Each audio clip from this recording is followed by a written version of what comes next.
Ironhead Josh here today. We're going to talk to you a little bit about hand control and hand control placement, why this can be important for you as a rider, and it can help you out of tough situations and maybe even save your life. What we have here is our handlebars, and our front brake lever is, as you can see, tilted up just slightly. And what this is doing when my hand's on my throttle, if I need to get in a tough situation and grab my front brake, it can be obstructive for your hand.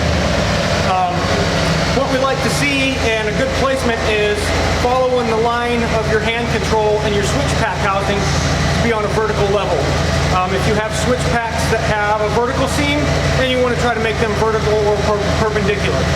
I'll make a quick little adjustment here and show you how much cleaner it is for my hand to get to my front brake lever with just a little bit of adjustment.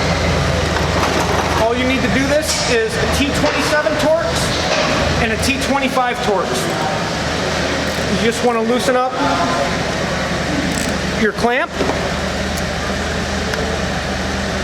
loosen up your switch pack, and as you can see, it even went right to where it kind of wants to be. And you can see how my switch pack has, the line is vertical there, or I'm sorry, horizontal. We'll just tighten this back up.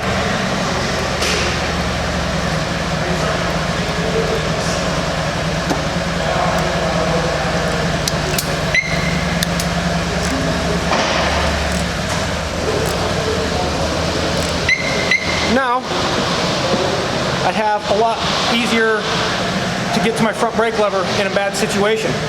It also helps that if you were riding through town, it's a lot more comfortable to just keep your finger on your brake lever that way. If you do get into trouble, you don't even got to move it. It's there already, and you have clean access to your front brake lever. Same with your clutch.